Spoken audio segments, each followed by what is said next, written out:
Today is January 31st, 2015. Joining us on the porch are local musician Shane Ammering and the theater troupe Theater du Jour. The best place for family. What are you waiting for? Where friendships run deeper.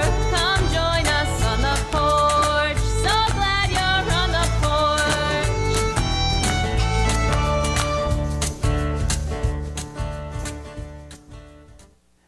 That's right, gang. We're here gathered at the Wooden Apple Farmstead in Palermo, New York for another exciting episode of On the Porch Radio Hour. And I'm so glad that you're here, and I'm so glad that you choose On the Porch, because if you were going to be someplace today, it should be here. And I'll tell you why. We decided a long time ago that when we were going to have a radio show, that we weren't going to have a theme every day, because the theme is just support your community and support local folks. And that's what we do here at the Wooden Apple Farmstead, and that's what we do on the Porch Radio Hour. What we decided, though, is that tonight is a very special night, and therefore it's theme-worthy. We started our day a few hours ago with a wedding right here in the same spot that I'm standing in front of this microphone. I performed a wedding. Our musician guest, Shane, and his wife, Nona, were, they were married today. Right here. Yeah, right here at the Wooden Apple Farmstead. That's right. We have a really awesome theater troupe in the house, and they're promoting a show called Love Letters. It also just so happens that we have a musician that lives here at the Wooden Apple Farmstead that wrote and performs a song called Love Letter, and therefore, why not have a theme that's called Love Letters? What needs to happen is that I actually need to tell you the other story that brings all of this stuff together. Because folks like to know how people end up here on the Porch Radio Hour. There are at least 3 people here that are going to be guests this evening that had a really phenomenal experience together quite a few years ago, and I'm bringing them back together. When Shane and Nona were little, Shane and Nona actually went to the River's End bookstore when they were 7 and listened to Banna read stories. And there they were, sitting next to each other on the floor, enjoying their crackers and their juice out of the animal-shaped juice cups. And Nona turned to Shane and said, "Did you like these stories?" And Shane's response was very Shane. "Nah." And then he said, "What I did like, though, was sitting next to you. Would you like some more crackers?" And that's when it started. That's when it all started. There was a bookmark on the counter next to the cash register, and there was a pen. And Shane wrote 3 words on that bookmark and handed it to Nona as she was getting ready to leave the bookstore. And I know that you're thinking that those 3 words were "I love you," but they weren't. It was "see you again." And they did. They saw each other again quite a few years later. I think it was in Mexico, New York. Shane was driving through. He was heading north. He was getting ready to cross the border and head into Canada for some really fun times. And Nona was there. And I think it was a Dunkin' Donuts. And Nona was getting a headlight with some sprinkles on it. And Shane walked up and he said, "I told you I'd see you again." And that's where it all started. And they started talking about the love letter on the back of the bookmark. And I have here with me another love letter that Shane and Nona wrote back and forth along their trip to Canada, because Nona ended up joining Shane. She left her car in the Dunkin' Donuts parking lot, just abandoned everything, and got in the car, and they headed to Canada, crossed the border. And while they were driving, they talked about everything that had happened since that fateful day in the bookstore. And the love letter that they wrote back and forth went something like this. "Dear Shane, here I am, sitting in a phone booth without any change. And I was getting ready to call you. But since I don't have any change, and the operator isn't all that helpful, I'm going to have to write you a letter. And there are people outside that are not very happy because they have to wait to get into the phone booth, but I'm going to write you this letter anyway. And so here I am writing on this loose leaf paper using the phone booth phone book that's way outdated. But I'm going to write you this letter anyway. And I hope everything is fine, and I hope to see you soon. I mean, see you again. Winky face. And she gave it to the postmaster, who then mailed it straight away to Shane. Luckily, there was enough room left on that piece of loose leaf paper for Shane to write back. Dear Nona, I'm so glad that you were sitting in that phone booth. I'm really sorry you didn't have any change. Please accept this letter and the roll of quarters that I've enclosed in the box. So the next time you're near a phone booth and you feel like calling, you can write as well, but I want to make sure you've got change to give me a call. See you again, Shane. Dear Shane, I ended up using your quarters to get through the toll booth, and so now I have to write you back. Thanks for the quarters, though. I've enclosed money to pay you back for the roll of quarters because I felt slightly bad. Okay, so all the change didn't go to the toll booth. I actually bought a Snickers bar too, but that was for a good cause because I was getting sleepy and I needed to drive home. But I need you to know that someday I'm going to see you again, and we'll be able to use those quarters for other things so we don't have to call each other, and my pen is dying. See you again. Dear Nona, I'm currently writing in the side of this piece of paper, and you can see it's very hard for me to avoid the holes. But this is it. This will have to be our last letter, and I apologize for that. And I've enclosed the money that you gave me to cover the roll of quarters because those roll of quarters were to keep us in touch.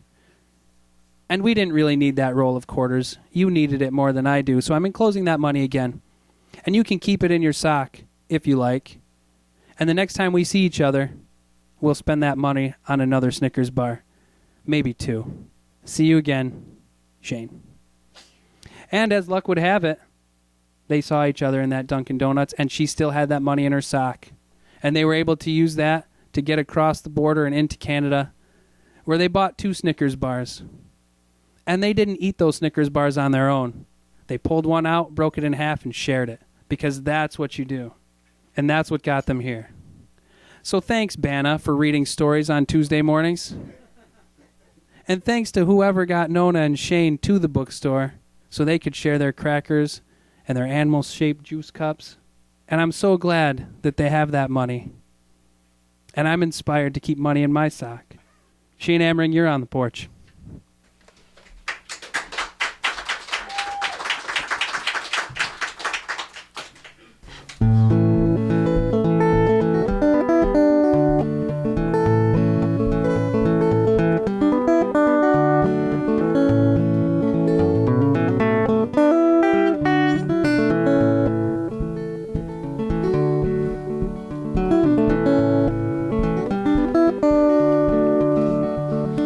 Cloud came rolling over me, the rain had trickled down. Flashes rippled into faces, followed by their sounds. And I was struck with levity when the lightning came around and said, I'm only looking for the ground. Said, I'm only looking for the ground. Said, when I'm up, and when I'm down, I'm down. When I'm down, there is no better feeling than the ground. When I'm up, and when I'm down, I'm down. When I'm down, there is no better feeling than the ground. The clouded showered animals that dove into the sea. The water raised a curling hand and fell upon my knees. And tidings carried me away when the river came around and said, I'm only looking for a sound. Said, I'm only looking for a sound. Said, when I'm up, and when I'm down, I'm down. And when I'm down, there is no better feeling than the ground. When I'm up, and when I'm down, I'm down. When I'm down, there is no better feeling than the ground.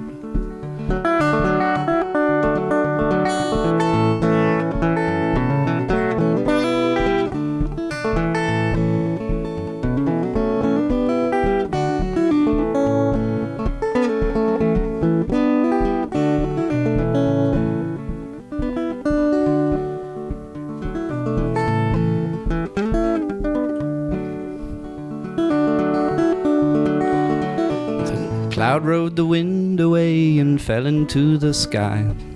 The river rose to meet the sun and left my desert dry. Well, I couldn't help but think of you when the water came around and said I'm only looking for a cloud. Said I'm only looking for a cloud. Said when I'm up, and when I'm down, I'm down. And when I'm down, there is no better feeling than a cloud. When I'm up, and when I'm down, I'm down. And when I'm down, there is no better feeling than a cloud. Thank you. Today's episode of On the Porch Radio Hour is brought to you by Shredded Tires. Close your eyes. Think back to the time of brick roads. Yeah, that's nice. How about those hot summer days when you would pop tar bubbles in that newly surfaced country road you lived on? That's right. Warm summer sun on your face, laughter with your friends, long barefoot walks along the yellow line that separated the comfort and security of your home from the freedom of the open road. That's all nice. But sometimes a walk down memory lane can be sharp and painful. Well, it doesn't have to be that way anymore, now that we have shredded tires. People have been shown the light and beauty of shredded tires. No more stacked mosquito breeding grounds left unchecked, folks. We are taking the insect world's version of the drive-in movie theater away. We are turning those rubber piles of Triple-E producing laboratories into environmentally sound roads, driveways, parking lots, sports fields, and playgrounds. From the makers of wood chips comes shredded tires. It looks like dirt, but is more comfortable to the touch and doesn't create stains that are impossible to wash out. The next time you are at a playground and there are no wood chips to sit on or land in at the bottom of the slide, it's okay. It's okay. There's a newer, less biodegradable option, and it's softer. What could be better than that? I'm glad you asked. Thank you. What's better is that shredded tires are from the same folks that created wood chips, so you don't have to worry about putting your friends at Wood Chips out of business. They have just created more options to soften the impact. So take your shoes off, jump from the highest point of your swing's trajectory, stand on the slide. It's okay. You're in good hands with shredded tires.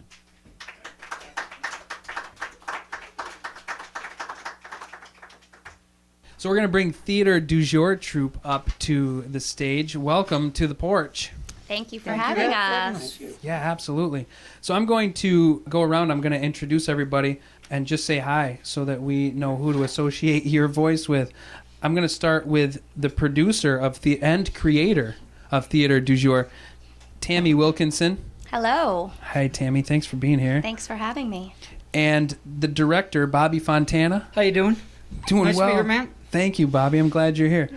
And the two actors for Love Letters, Banna Rubinow.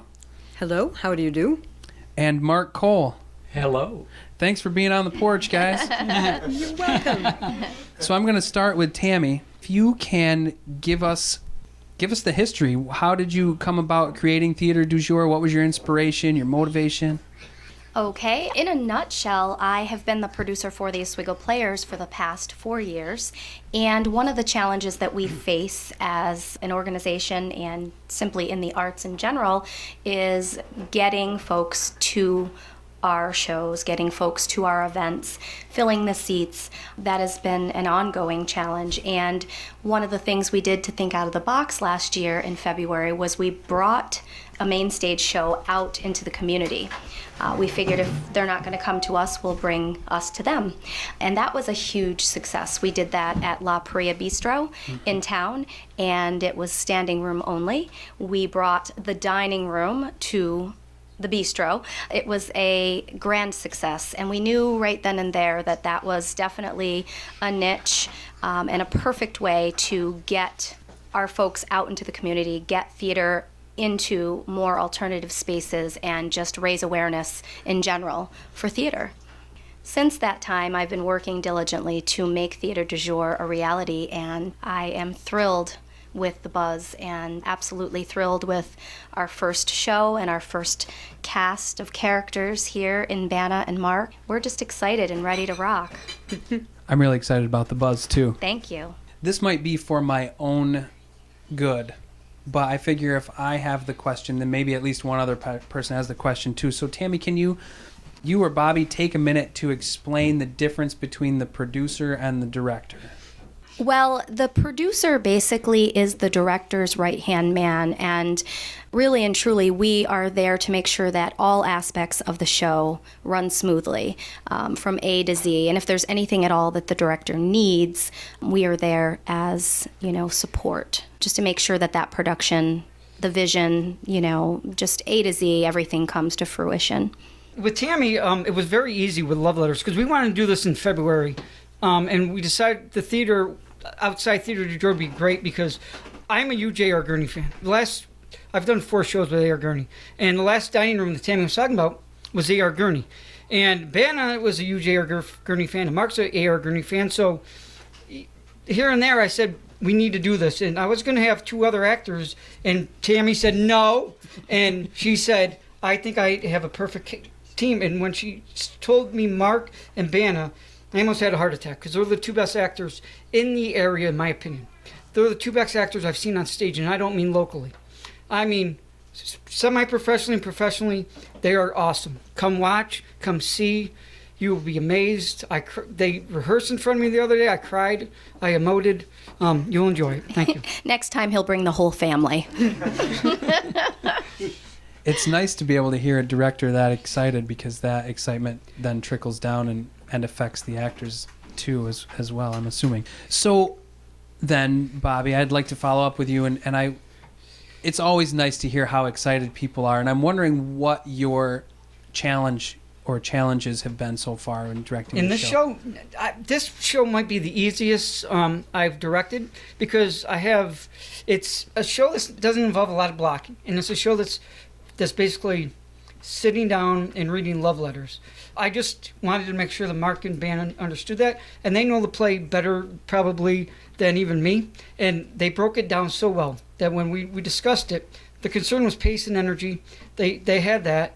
It's probably, when I was sitting in Mark's living room and watched it, it was the best I've ever seen Love Letters perform, and I've seen it a few times. And I'm not, like I said earlier, I'm not just saying that, I mean that. And please come out and support these actors and Tammy. And if you want to have a glass of wine with me, I'll see you at the bar. All right. I just want to interject. I was fortunate enough to see this play on Broadway with Carol Burnett and Brian Dennehy. And, we decided if we were going to do this, we were going to do it, absolutely to the best of our ability. And you have to go to New York and do some R&D. So we went to New York and did some R&D. And I can honestly tell you that I was blown away by Carol and Brian, but I know that the caliber of acting that we have right here in our show is second to none. Absolutely amazing. And this is a very intimate show. So it works perfectly in dinner theater touring interactive capacity. This is going to be a situation where you will literally feel like you are part of this very profound thing that's evolving on stage in front of you. Let's set the scene then, where I'm lucky enough to end up at one of the restaurants where you're doing this, or one of the venues where you're doing this, and I'm sitting at my table. How does it work? What's it look like? What's the scene? How does a dinner theater like this work? Well, in this show, you're going to be seeing Mark on one side and Ben on the other side. They start writing letters when they're 5 years old, like Shane and Nora, and they start writing letters back and forth. They're the best of friends, and the letters go from I don't want to give it away, but go from the high school issues to college issues to adult issues, marriage issues, divorce issues, and the ending I don't want to give away, but it's you're not gonna see a lot of movement. It's basically the actors communicating with you their love towards each other. That's the best way I can say that, Matt. Sure. As far as the experience is concerned, we're branding ourselves as an interactive touring dinner theater. So some of the elements that we offer as part of that experience would be things like photo ops, cocktail hour with music, contests, giveaways. It's meant to be a complete and total social experience, So you're getting the dinner, you're getting the show, but you're also getting all these amazing extras that make it interactive and an experience that you won't forget. It's just a little bit more, always more. We're always looking for more. And that's what we hope to send folks off with. It's just, this amazing memory of the best local talent, the best local cuisine, and more. That's right. Just more. I like more too. So I'm gonna turn to the actors really quick and ask what, I don't want to give too much of my own opinion, but I'm going to give some of my own opinion. I love interaction and getting the energy from people. If I'm performing on stage or if I'm telling a story, that kind of energy coming back just fuels more of my own energy. So how is it different to be doing a dinner theater versus being on a stage? And so you're not only are you interacting with people and getting that energy, but it's really close and intimate. Well, Take that, Mark. This is Mark.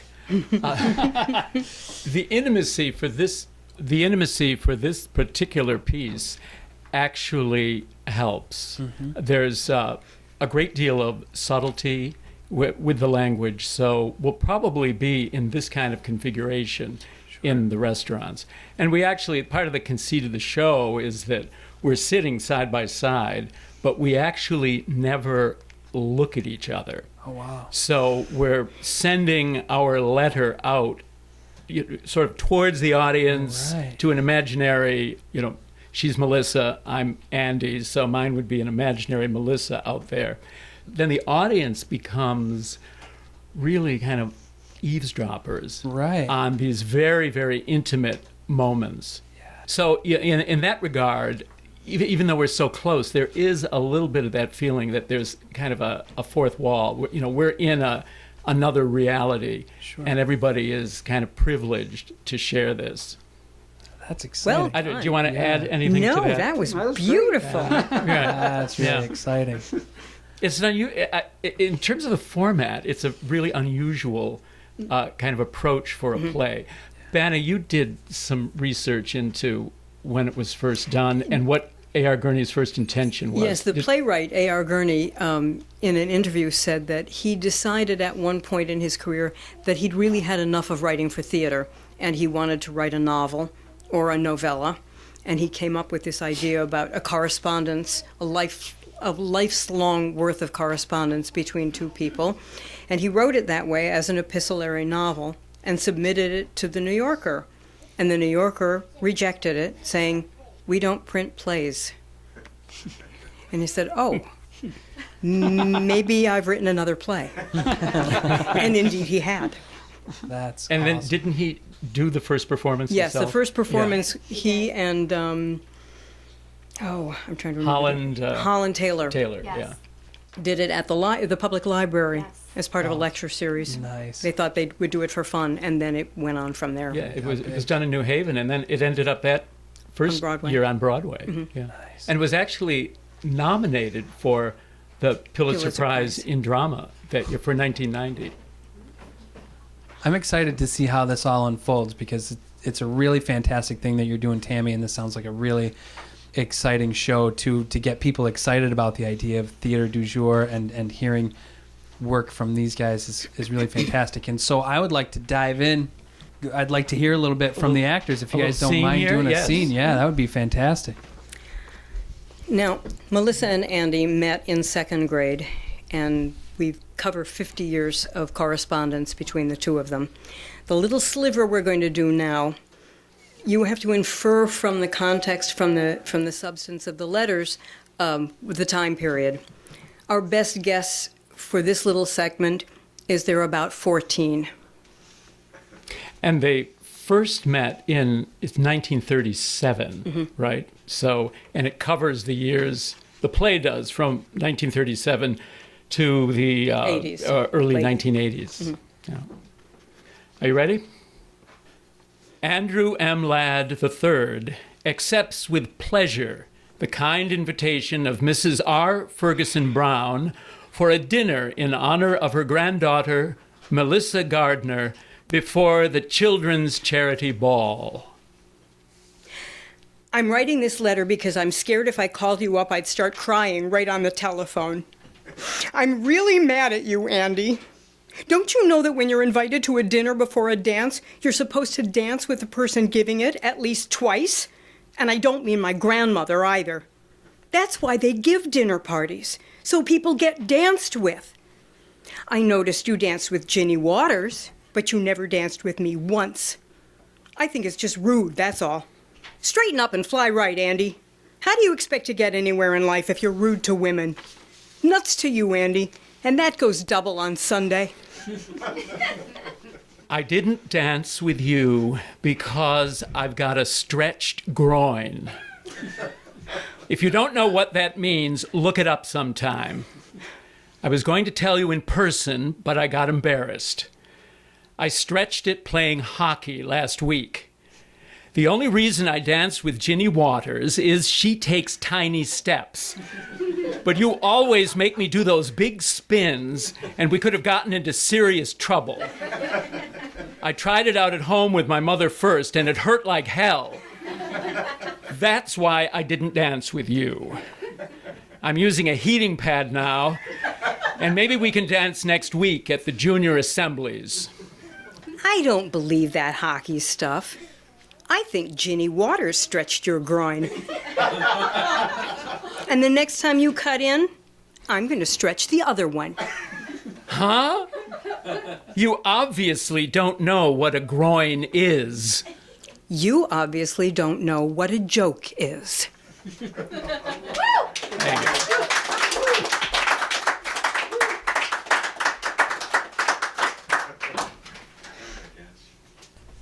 Thank you so much, Banna and Mark. That was fantastic. Thank you. And Bobby and Tammy, thanks for being here too. This is really great, and I look forward to seeing the show and its big success. Thank you. You're listening to On the Porch Radio.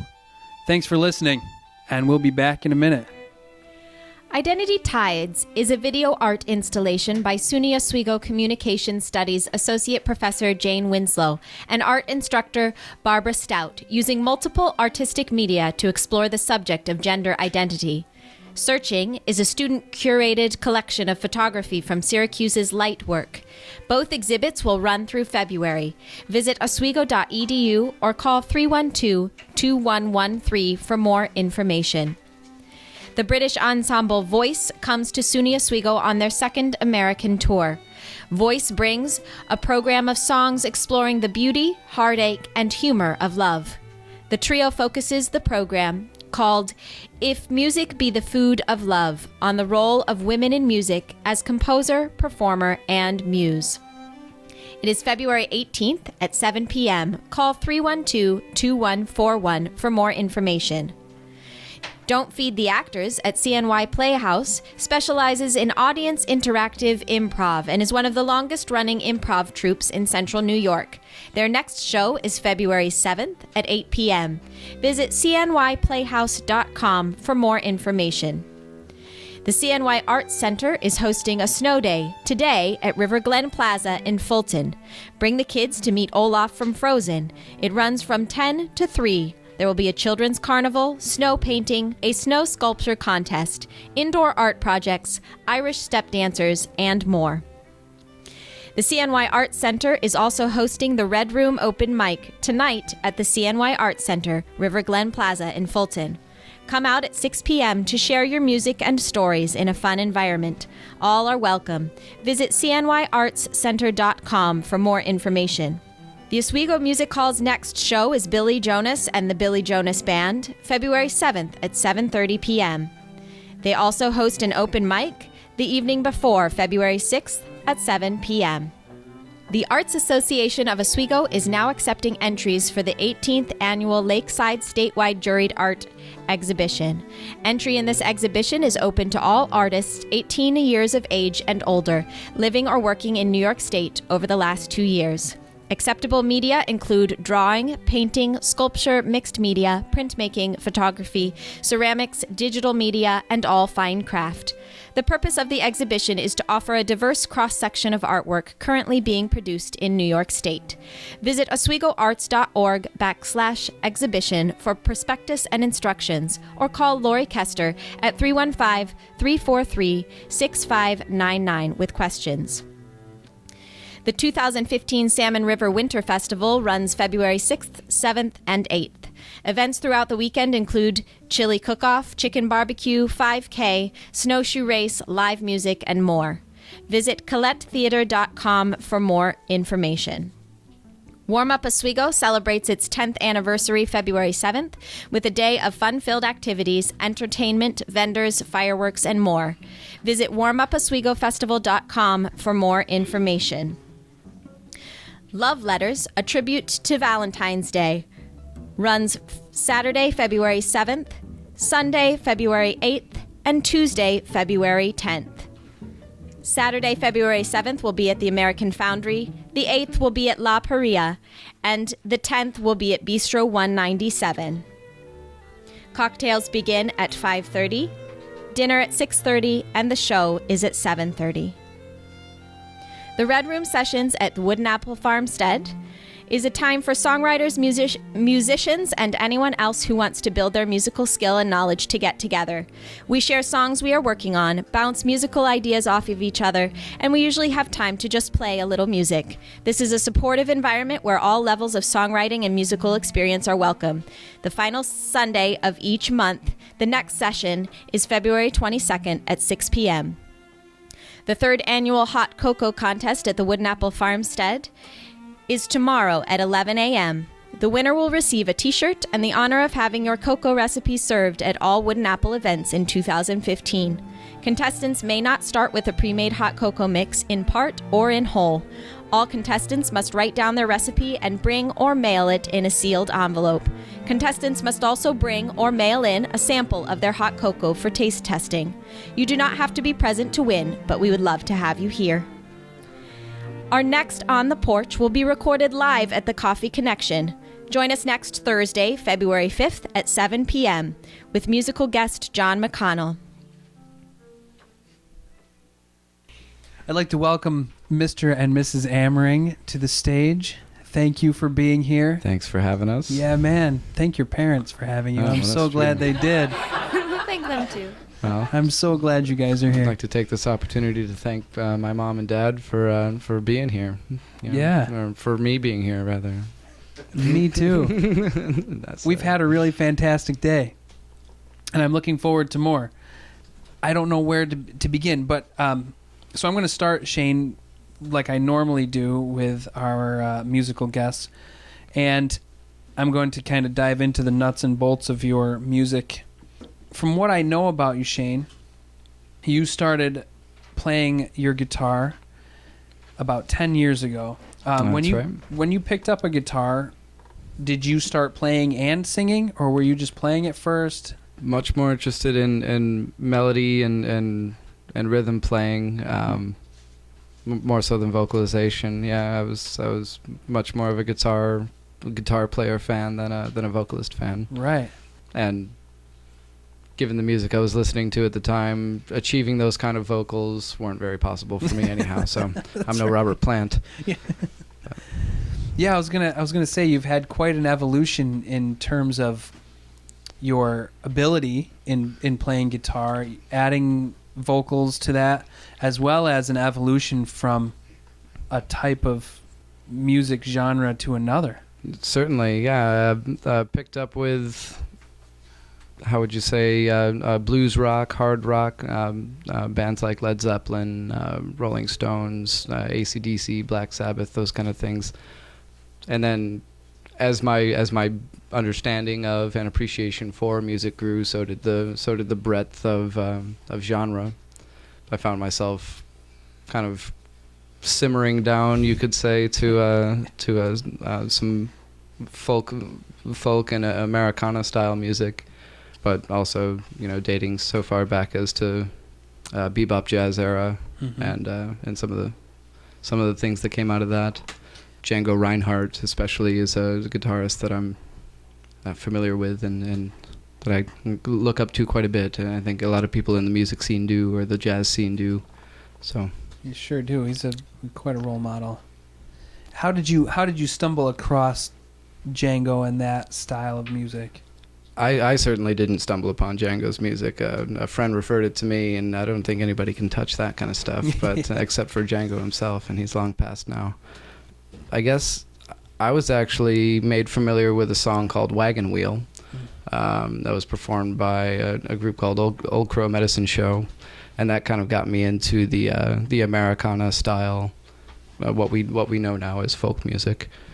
Although folk itself has kind of been through a few cycles, a few changes over the past decades. So, in your relationship, right, Shane and Nona, music seems to play a little bit of a role there, and something that you guys are able to share and do together. Yeah, definitely.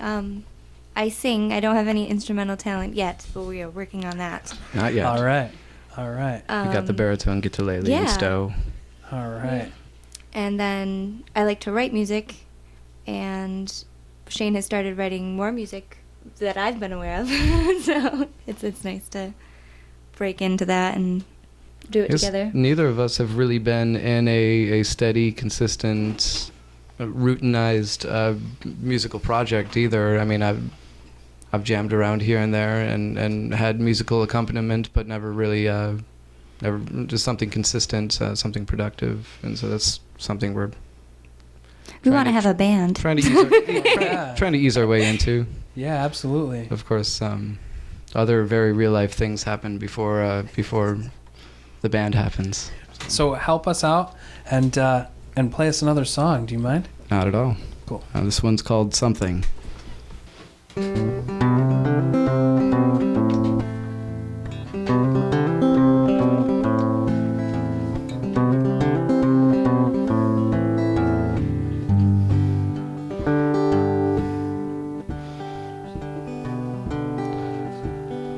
I shrugged my collarbones the other day when they asked me what I thought about my brain, what I thought about the water in my veins. I thought I knew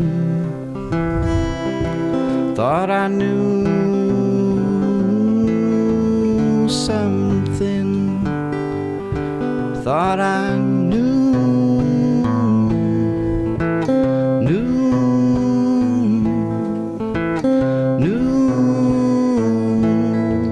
something.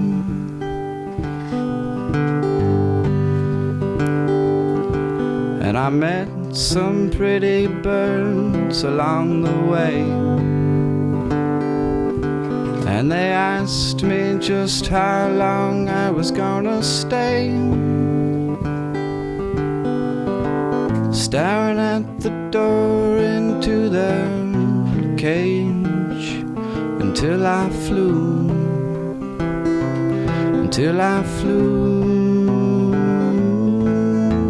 somewhere.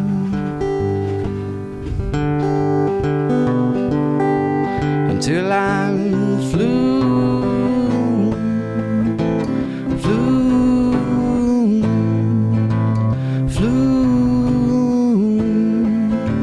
somewhere.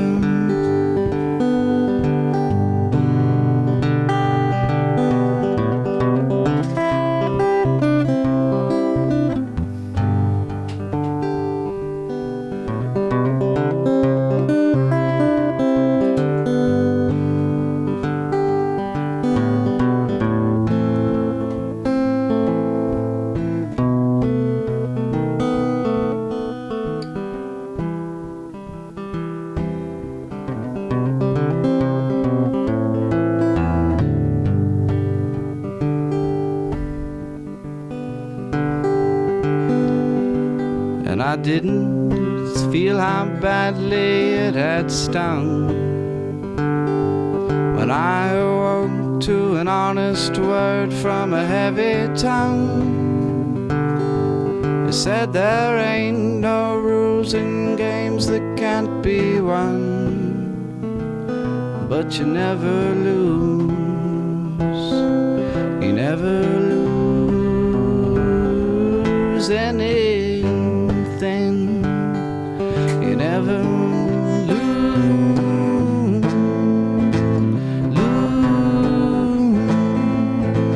lose anything.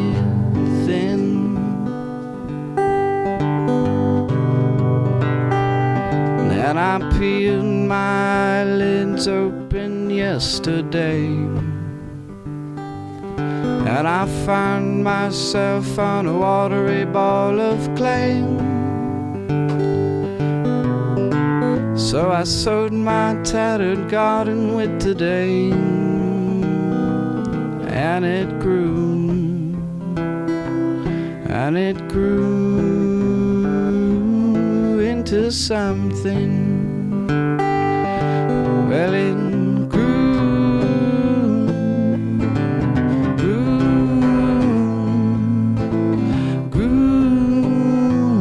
into something.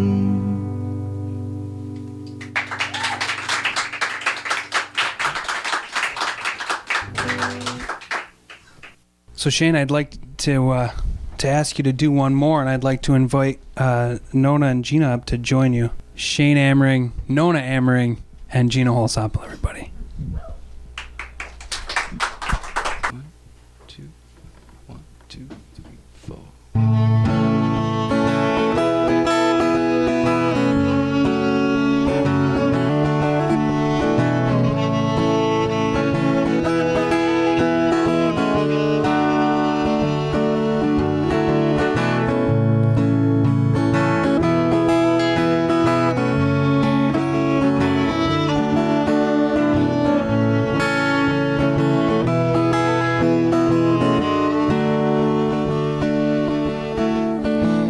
Down south to the land of the pines, thumbing my way into North Carolina, staring up the road and pray to God I see headlights. Made it down the coast in 17 hours, picking me a bouquet of dogwood flowers, and I'm hoping for Raleigh I can see my baby tonight. Rock me, mama, like a wagon wheel. Rock me, mama, any way you feel. Hey, mama, rock me. Rock me, mama, like the wind and the rain. Rock me, mama, like a southbound train. Hey, mama, rock me.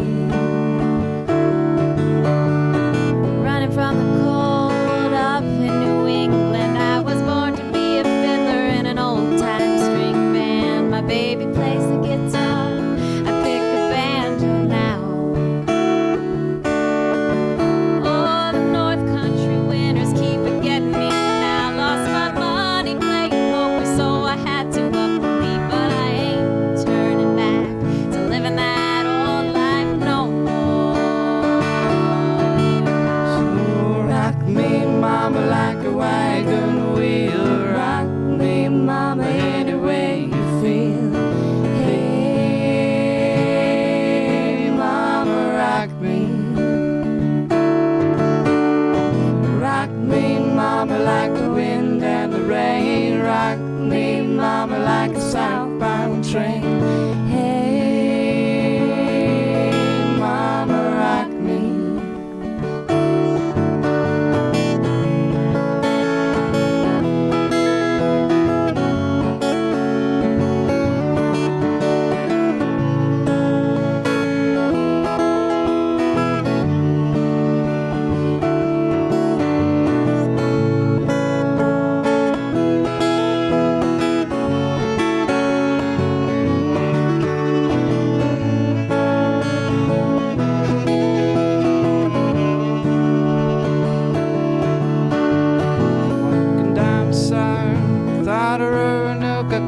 Trucker out of Philly had a nice long toke.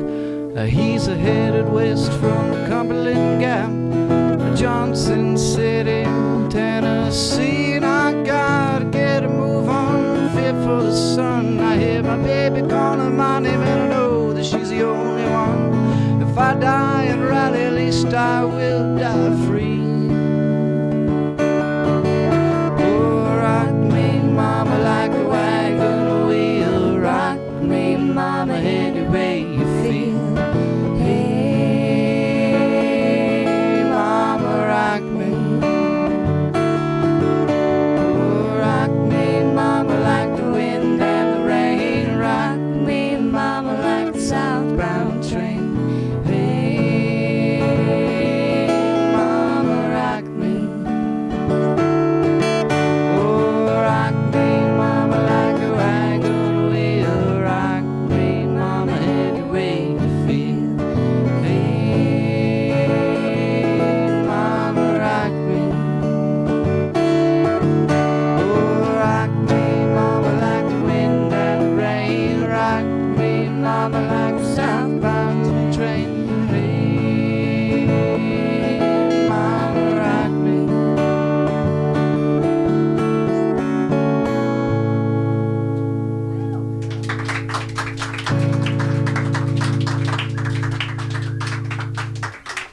Now let's catch up with our favorite fan of those boulevard beats as Sally meets a busker.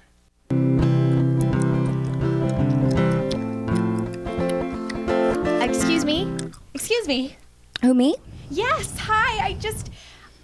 I have a question. I mean, you play guitar very well. Thank you. No, thank you, but well, you have gum in your mouth. You're chewing. Are you going to sing? Yes, that was the plan, if you'll excuse me. Oh, sorry. Please go on. My only sunshine, you make... Is it still there? Is what still and where? Your gum, is it still in your mouth? Ah, it is.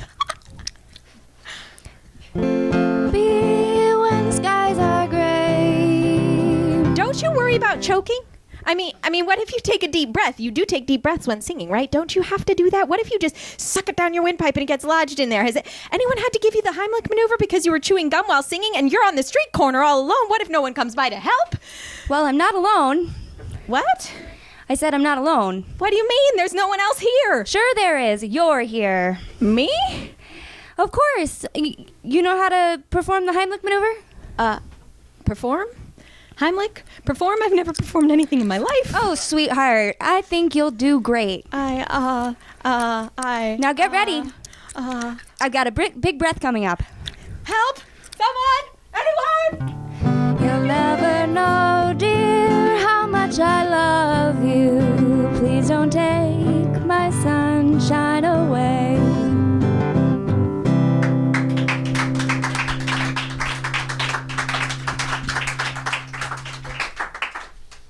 And in sticking with our love letter theme, I am really honored to bring back Gina Holsapple.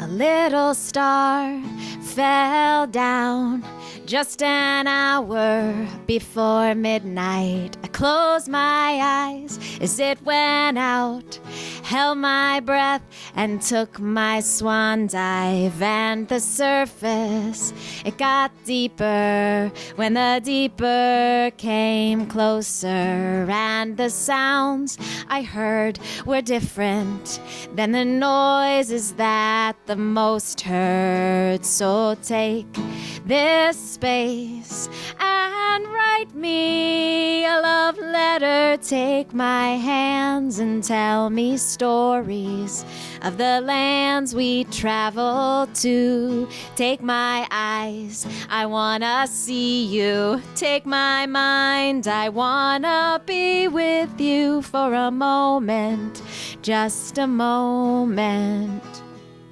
A Sunday evening drive. The falcon flies outside my window. A month too long inside. And just a word from you and we'll go to a distance that gets nearer when the nearer moves over. So take this space and write me a love letter. Take my hands and tell me stories of the lands we traveled to. Take my eyes, I wanna see you. Take my mind, I wanna be with you for a moment, just a moment. And I get so tired trying to hold these ends together, trying to keep this stride while I wait for clearer weather. So won't you take this space and write me a love letter? Take my hands and tell me stories of the lands we traveled to. Take my eyes, I wanna see you. Take my mind, I wanna be with you for a moment, just a moment. Won't you take this space and write me a love letter? Take my hands and tell me stories of the lands we traveled to. Take my eyes, I wanna see you. Take my mind, I wanna be with you for a moment, just a moment.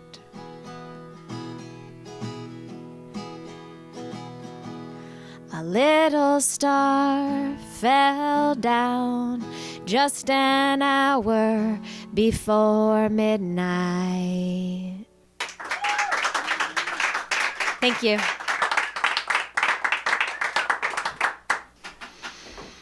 October 22nd, 1994. Leroy McNamara had to make a decision. He'd been hanging out with his wife Marie for quite a while. Quite a long while, but something needed to change.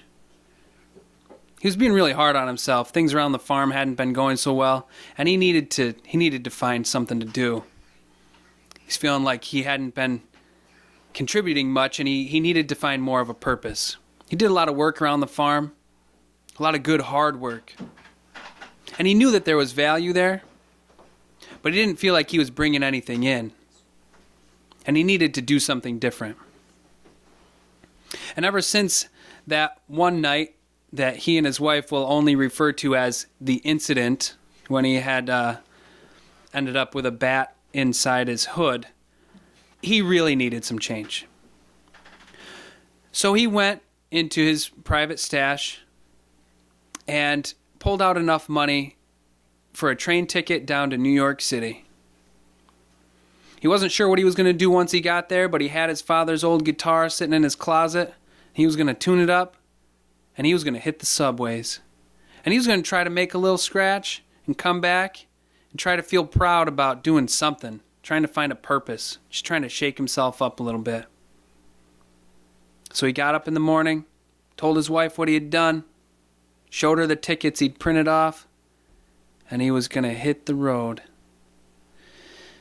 So he said goodbye, got on the train, had his guitar and a backpack and a little extra spending money for some food, and he ended up in the subway.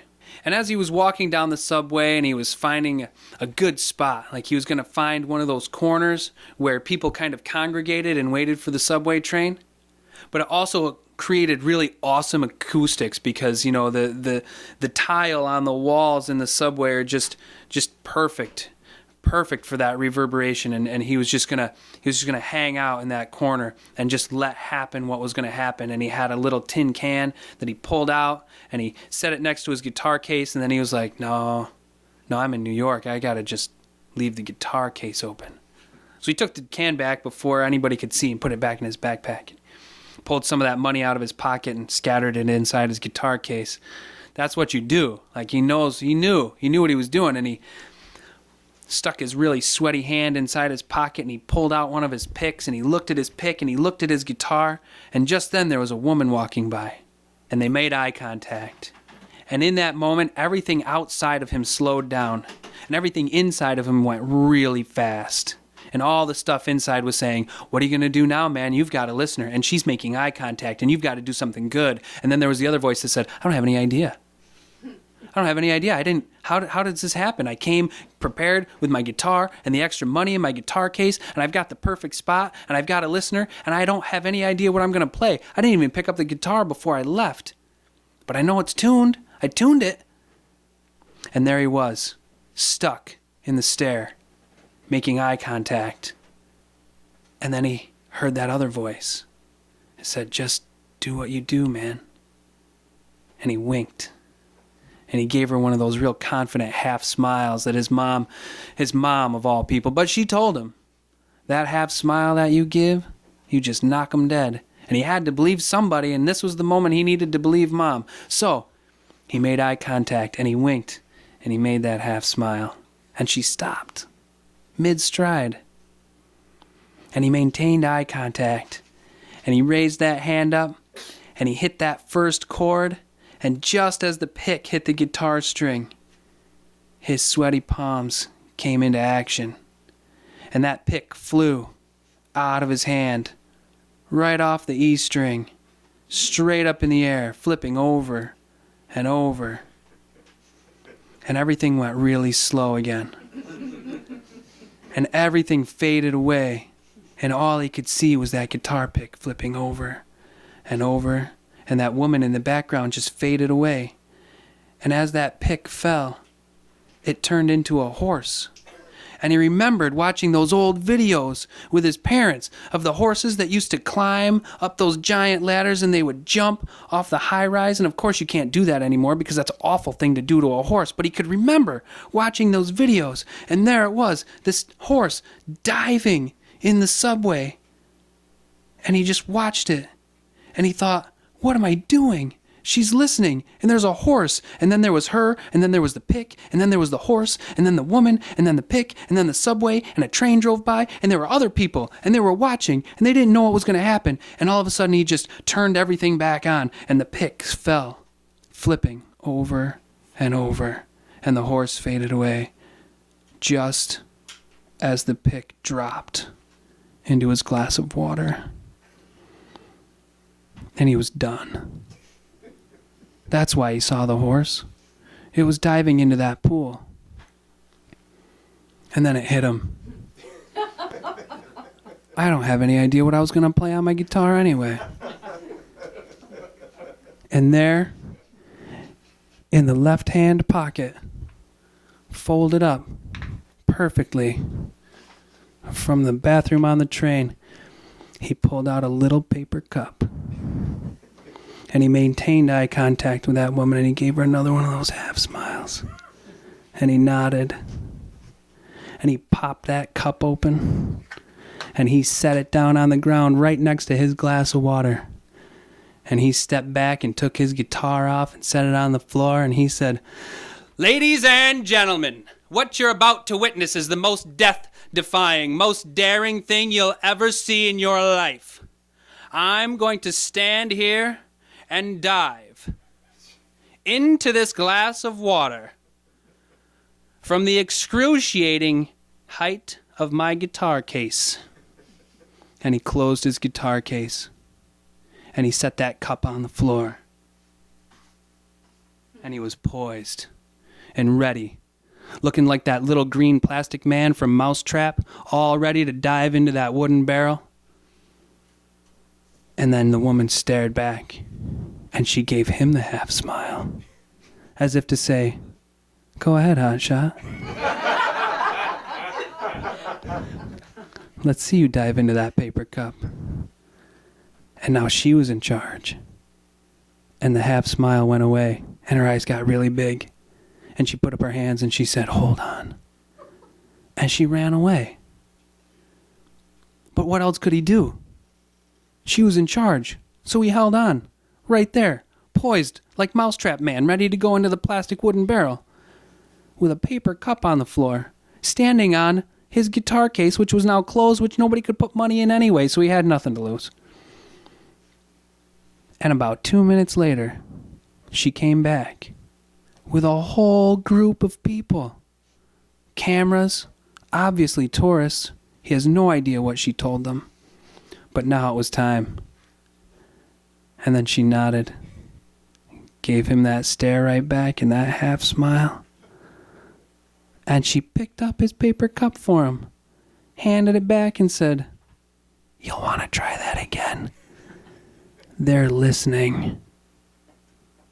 And there it was, more people. And he gave them all that half smile. And he opened up that guitar case. And he stepped back from the microphone. And he said, "Ladies and gentlemen, what you're about to witness is the most daring, most death-defying, most horrific scene you'll ever see in your life. I'm going to stand here and dive into this paper cup of water." And he set the cup on the floor. And he stood there, poised, and they all held their breath and waited. And there she was in the back with that half smile. And he gave it right back. And then the other half came and joined it. And it was this massive, beaming smile. And he stepped out from the side of that paper cup and he said, "But first, I need to tell you the backstory." And he started there with horses climbing ladders and diving off of platforms and landing into giant pools of water, and how people didn't think that was such a great idea, but he thought it was a fantastic idea, because there's nothing better than diving from excruciating heights into things like paper cups or plastic wooden tubs on mousetrap games. And he just went into this huge story and just spun and weaved and brought all sorts of fibers from life into this massive sheet and ropes, and they just stood there tied to his story, and they loved every minute of it. And by the time he was done, his guitar case was almost full. And they all took off. And they kept clapping as they were walking away. Except for her. And she walked over and dropped some money in that guitar case.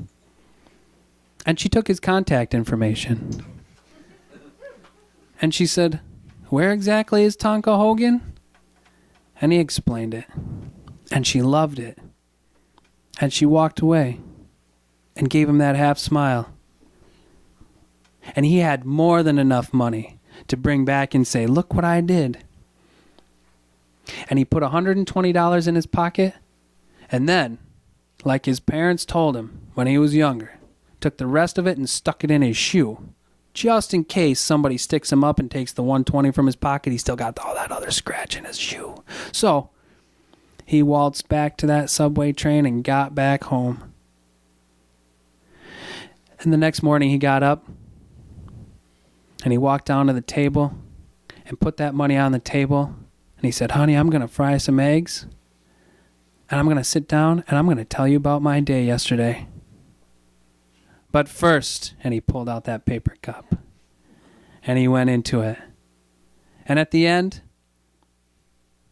she put her head on his shoulder, told him how proud she was. And they sang.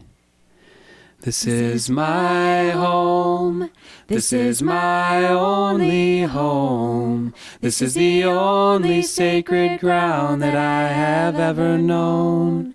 And should I stray in the dark night alone, rock me, goddess, in the gentle arms of Eden. Rock me, goddess, in the gentle arms of Eden."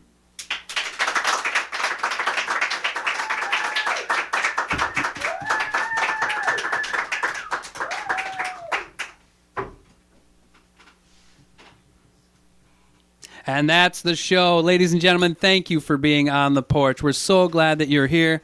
We're so glad that you're in the house.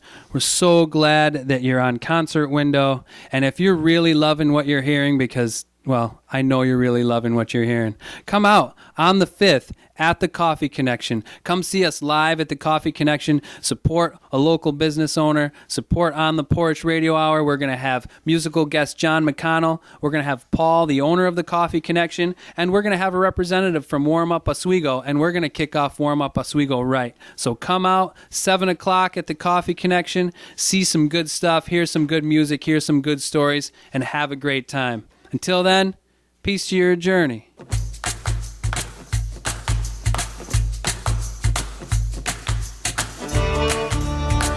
the Porch is a production of the Wood Mental Farmstead with host Matthew Wood. Our musical director